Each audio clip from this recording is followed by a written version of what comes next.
Fischer random coming up.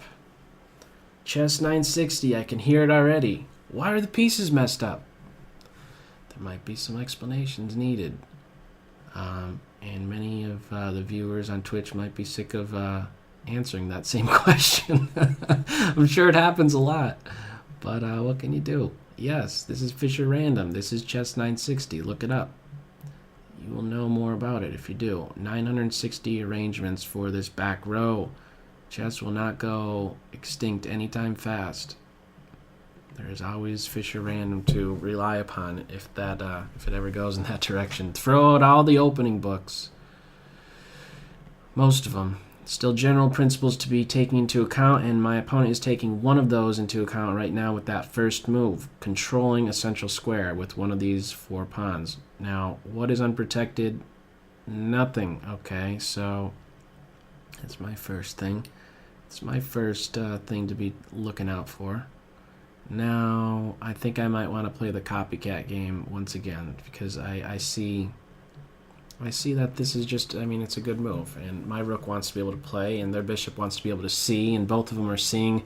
Here's another thing. Bishops, these guys do not need to move in order to be functioning. Now, this guy needs to move before I could castle kingside if I really wanted to do that.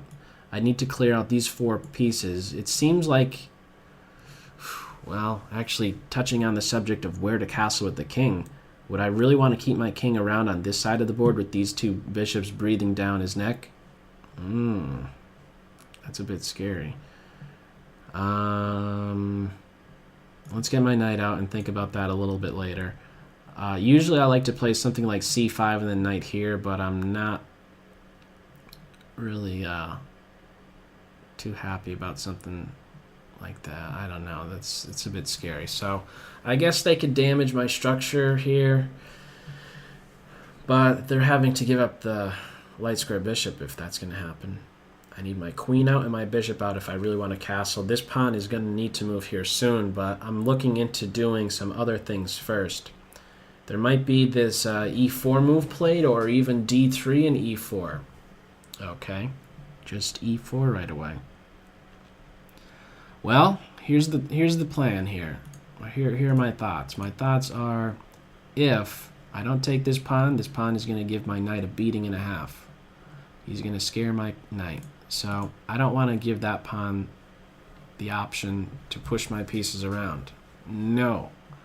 I'll stop you right in your tracks. Don't you dare push my pieces around. Now what? Pawn up? Do I really think there's going to be a better spot for this guy? This guy he would really like to play the game, wouldn't he? Let's go, bishop. See the board. G6.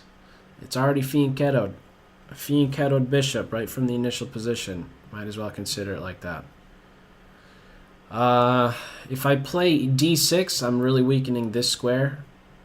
And I'll want to be extra cautious about weakening any squares on this. Did I say d6? I messed the squares up, I think, more than I get them right. But anyhow, if I play here, I'm weakening e6, and that should have your concern. If you're gonna do that as black, this is a half-open file for white. You can very easily see some pieces pivoting on that square if I ever do this move. So what am I getting at? I'm getting at the idea of just don't do that move. So what about this? What about that guy? Well, I might need to end up doing that, but maybe I take here first. Yeah, let's take here. I'm bringing that bishop out, but so what? I was a bit concerned about pieces getting to this square. They could get there, and I might be needing to do this. It might be so good an idea to be pivoting about on this c5 square that I'll need to be covering it and weakening this a little bit. It's like, it's almost like a reverse, I was ready to say hedgehog, but no, I don't know about that. But it's like a small pawn center for sure. Small pawn center, and I think I'm needing to do something like this. Or am I? I'm going to go, oh, I have an idea. Pawn up, this is guarded. Pawn up, queen here, and then I'm ready to queenside castle. I was anticipating eventually a queen coming over here, putting pressure on my knight. I need to go quicker.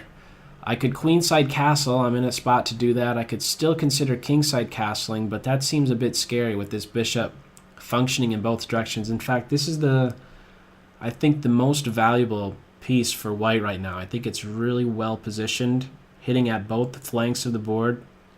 If I play kingside, you can anticipate h4, h5 peeling open, the h-file cracking down on this structure. I think queenside castle is my safest bet. I can also, excuse me, just had a flashback of a bad Nature Valley experience right there from the last stream.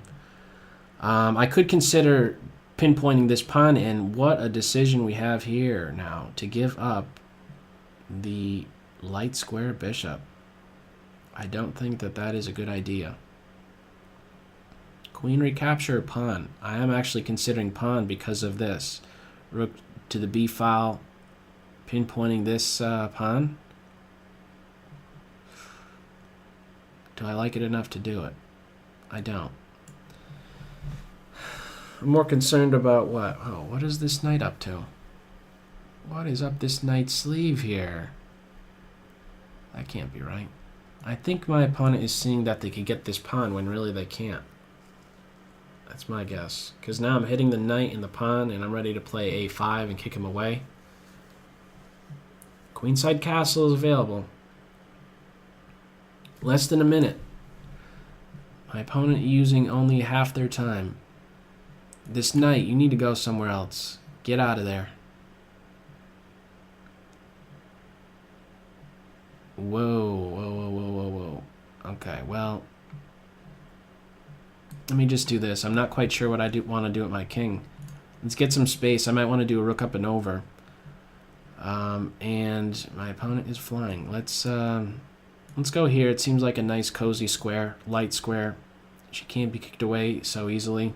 I'm still not sure where I want to go with my king. I might want to keep him right there. Rook up and over possibilities I'm keeping available. I think my queen position might be so good. Queen e2 is maybe being thought of right now. Queen trade. If that's the case, then I'll be wanting to probably place my king on d7. There's no need to castle. Keep him in the center. Get my rooks connected just by making a king move. I have pressure on the rook. Possibilities for queen to a2 if the knight moves.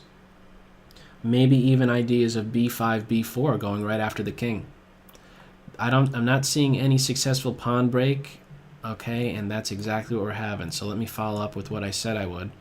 King to d7 now that the queens are off, and I think b5, well, can't be played so easily. So let me do this, and then try and get this move in. Let's go. I have this covered. I have a little wall right here in front of my king. If the knight plays here and is looking to come here, I could play this to box him out. My light square bishop would like to do something more than stare at his own pawn. 32 seconds. Let's stop that knight from getting excited about things. Knight g5 stuff, in other words. Let's go bishop. And for a fraction of a second, I considered bishop f6 there. Let's not drop pieces, okay? Bishop f6. Don't do that. What should I be doing? Man. Well, my light square bishop has seen better days. Definitely has seen better days. Okay, here's the plan. My bishop is going to want to play on d7. Oh, you know, my opponent was being sneaky. They're ready for this knight check move, and then the rooks are going to give me a beating. Or at least I think that was their plan. So, okay, let's do this. I have a good outpost here. I'm watching over this square. I want to be cautious about giving up the dark square bishops and allowing the knight to get to f6. 22 seconds, down to the wire now. Where are the breaking points? There's a breaking point. Pawns are exchanged. I'm up a pawn now. Let's come all the way back here. I did consider this so I could double next, but that's going to allow for the pawn push, but maybe it wouldn't because that's an illegal move. I should have played here. I should have played here. Yeah, I didn't have to go here. Why not go here? No time left. I'm actually considering taking with the rook, but there's no time. Just move. I'm on this pawn. My light square bishop. Let's come over here. It's more fun over here. Oh, wait. They could actually take that pawn. They have enough support. I want to keep something on the board here. I don't want to trade too much. Time situation. Time. Where are we at? Get the bishop or the pawn. No time. Oh, man. Tight game. As soon as those queens came off, it's tough for me to do something. You had a space advantage. I wasn't seeing a successful pawn break. Yes, my opponent is saying another time burner. That's true. It seems to end up in that sort of situation. You say thanks for another. You are welcome. Good game. Let's see here now. What about d3 and e4? Look into that. That's another possibility. The pawn push immediately in the center, I think, is a good one still. The knight move. I wasn't actually thinking about it during the game, but I usually do. Don't obstruct that center pawn. How about this? How about you take the knight, and I'll probably recapture with the bishop. And when I do, you could play... Well, actually, it doesn't matter if I do or I don't capture with the bishop. If I capture with the bishop or pawn, it doesn't matter. I believe you could play e5.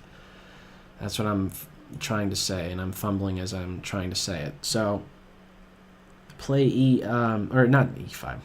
Jeez, d4. After you take here, how about you follow up with d4, and then you could look into knight f3, and then e5. I think that's a wonderful outpost for the knight. If you're having pawns on d4 and f4, the square that should be crying out to you is the e5 square. Get him there.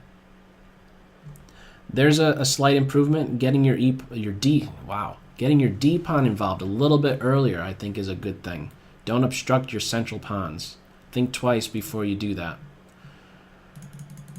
And giving up the light square bishop, you can't do that. I don't know what's being accomplished with that, so that's another thing that I'm questioning. I think it's the right idea to get rid of my queen. She is better placed than I think your queen could ever be in such a structure. So get rid of it and keep pressure on my pawns. You're trying to get active with your knight. I'm trying to make sure he doesn't have a great support point. I think at the end of this, well, I'm up a pawn right here, and I'm up 2 pawns. But this is a blunder. I shouldn't have done that. You're up. You get at least a pawn back. And right here, just a final note. Welcome this sort of exchange. Don't throw yourself into a pin. In fact, if I knew you were going to be capturing with your bishop right here, I should be looking into just bishop here, which is winning. Actually, it's losing because you're threatening bishop here with the check. If my king was on a light square, it would be losing. Okay. So anyhow, you have a trick up your sleeve there, and I defend against that. So anyhow, how about this? I mean, another thing to consider is just here, get the rooks off, and it's I guess it's still a little bit tricky with the possibility for either one of these to maybe be a passed pawn on the flanks, but I think trading down into just a more simplified opposite color bishop ending is going to give you a greater possibility to hold a draw. Okay, I think I said that right.